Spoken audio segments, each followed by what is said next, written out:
दोस्तों अभी भारत की स्पेस एजेंसी इसरो ने सिंगापुर के 2 सैटेलाइट्स और उससे पहले ब्रिटेन के 36 सैटेलाइट्स को अंतरिक्ष में पहुंचा करके नया कीर्तिमान अपने नाम कर लिया है।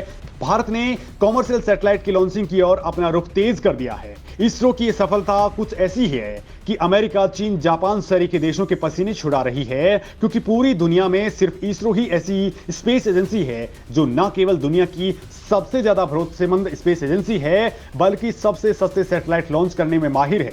अमेरिका जितने बजट में एक फिल्म नहीं बना पाता, उतने में इसरो मंगलयान, चंद्रयान जैसे मिशन लॉन्च कर डालता है। लेकिन दोस्तों अब तकनीक तेजी से बदल रही है और अमेरिका ने कहा है कि चीन भारत की सैटेलाइट्स को बर्बाद करने के लिए अंतरिक्ष में बहुत बड़ी प्लानिंग कर चुका है और अरुणाचल के रास्ते भारत में दाखिल होने की वो लगातार कोशिशें कर रहा है, जिसके बाद भारत बेहद सीक्रेटली चीन को 440 वोल्ट का झटका देने वाला है। क्योंकि दोस्तों इसरो जो बाहुबली सैटेलाइट चीन के सिर पर तानने वाला है, उसके बाद चीन के सैनिक सांस भी लेंगे तो भारत को पता लग जाएगा। यूं मान लीजिए दोस्तों कि इसरो के इतिहास का ये सबसे बड़ा, सबसे अहम और चीन के लिए सबसे बड़ा खतरा बन जाने वाला है। अमेरिका भी इसरो के इस प्रोजेक्ट के सफल होने की दुआ मांग रहा है। तो चलिए दोस्तों जानते हैं कि चंद्रयान 3, मंगलयान 2, शुक्रयान, आदित्य L1 और गगनयान मिशन के बीच भारत का इसरो किस बेहद सीक्रेट तरीके से अपने एक सैटेलाइट मिशन को अंजाम देने की प्लानिंग बना चुका है। भारत की सेनाओं को महाबलशाली बना देगी इसरो तकनीक। सर्जिकल स्ट्राइक और एयर स्ट्राइक का बादशाह बन जाएगा भारत। दोस्तों इससे पहले कि मैं आपको इस सैटेलाइट के बारे में बताऊं, जरा इससे पहले आप ये जान लीजिए कि 2014 से पहले भारत की स्थिति क्या थी। दोस्तों साल 2014 के आसपास ये खबर फैली कि भारतीय सेना के पास गोला बारूद खत्म हो चुका है। वास्तविकता तो ये थी कि भारतीय सेना के पास जो आयुध भंडार था वो खाली होने के मुहाने पर पहुंच गया था और ये हमारे देश के लिए बेहद चिंता वाली बात थी। लेकिन एक तो वो दिन और एक आज का दिन। आज हमारे सैन्य बलों के विकास में कोई कसर नहीं छोड़ी जा रही है। भारतीय सेनाओं को ऐसे ऐसे शक्तिशाली हथियार मिल चुके हैं जो दुश्मन सोच भी नहीं सकता। इसी क्रम में दोस्तों भारतीय सेनाएं अब स्पेस के रास्ते ताकतवर बनने वाली हैं और इसके लिए देश की शान इसरो ने देश की सेनाओं के इतिहास का सबसे बड़ा तोहफा देने की ठान ली है। क्योंकि दोस्तों भारत की सेनाएं किसी भी देश के अंदर घुसकर मारकर लौट सकती हैं और इसलिए देश को ऐसे मिशन के लिए इसरो एक और हथियार देने वाला है जो अब तक देश के पास नहीं था। भारत का इसरो देश की सेनाओं के लिए, उनके मिशन के लिए 100% सफलता के लिए एक मिलिट्री सैटेलाइट तैयार कर चुका है जो हर एक एयर स्ट्राइक, हर एक सर्जिकल स्ट्राइक में बेहद अहम साबित होगा। इससे पहले तक भारत के पास ऐसा कोई विशिष्ट सैटेलाइट नहीं था, लेकिन दोस्तों अब भारत ये कमाल करने वाला है। भारत की सेना के अलग अलग कमांड सेंटर्स और सेना के कोऑर्डिनेशन के लिए जल्द ही नया सैटेलाइट लॉन्च होगा। इस सैटेलाइट को इसरो तैयार कर रहा है, जिसके लिए न्यू स्पेस इंडिया लिमिटेड यानी NSIL ने रक्षा मंत्रालय से 2,963 करोड़ रुपए का समझौता किया है।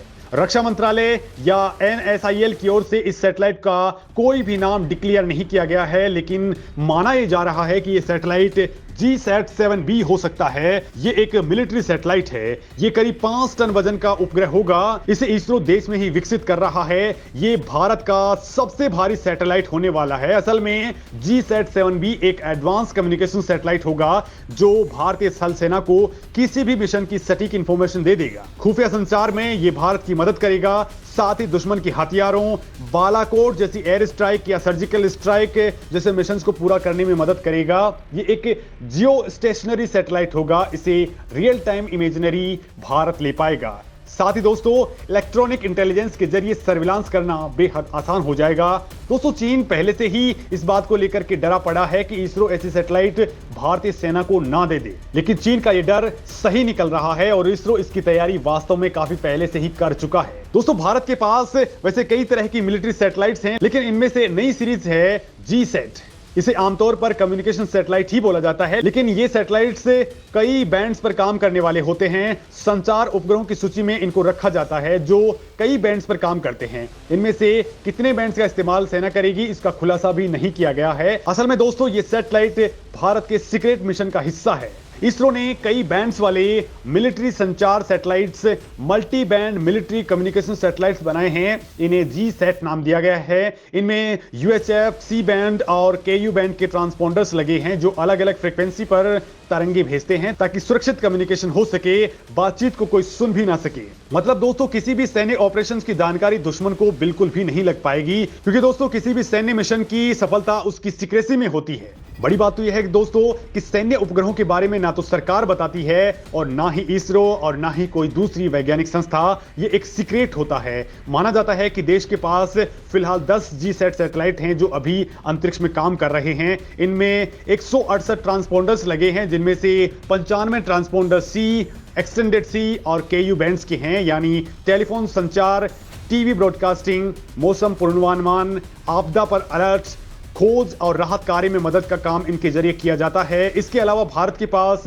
इलेक्ट्रोमैग्नेटिक इंटेलिजेंस गैदरिंग सैटेलाइट इमीसैट भी है। इसमें इलेक्ट्रॉनिक इंटेलिजेंस पैकेज इलिंट लगा है।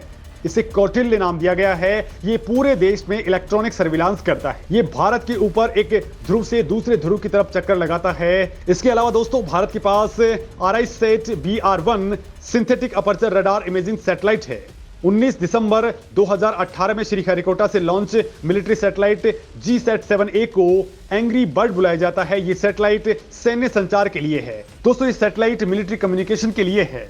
इससे सबसे ज्यादा मदद इंडियन एयरफोर्स को मिलती है। वायुसेना की नेटवर्किंग और निगरानी क्षमता को इसके जरिए कई गुना बढ़ा दिया गया है। जी-सैट सैटेलाइट की ताकत की बात करें तो 2014 में बंगाल की खाड़ी में हुए मिलिट्री एक्सरसाइज रुक्मिणी ने 60 युद्धपोतों और 75 लड़ाकू विमानों को एक साथ जोड़ दिया था। इस सीरीज की और भी सैटेलाइट आने वाले हैं, लेकिन कब कौन सा सैटेलाइट लॉन्च होगा फिलहाल इसकी जानकारी नहीं दी गई है। हालांकि दोस्तों जल्द ही देश के दुश्मनों को यह पता चल जाएगा कि उनकी एक छोटी सी हरकत भी उनके लिए भारी पड़ सकती है, क्योंकि उनकी हर एक मूवमेंट पर इसरो के सिपाही अंतरिक्ष से नजर रख पाएंगे। दोस्तों, भारत ने GISAT-1 और GISAT-2 भी लॉन्च किए हैं। हालांकि GISAT-1 को लेकर के चीन ने बहुत बड़ी साजिश रची थी और जिसके बाद अमेरिका ने कई बार इस सैटेलाइट को रोकने की कोशिश की और आखिर में जब इसे लॉन्च किया गया तब ये अंतरिक्ष में फेल हो गया। लेकिन दोस्तों आज तक इस बात का पता नहीं लग पाया कि वो सैटेलाइट असल में खुद की वजह से फेल हुआ था या फिर उसे फेल करवा दिया गया। यानी कि दोस्तों चीन हो या फिर दूसरे देश भारत पर हर वक्त नजर रखने की कोशिश करते हैं, लेकिन इसरो अब उनकी सबकी बोलती बंद करने वाला है।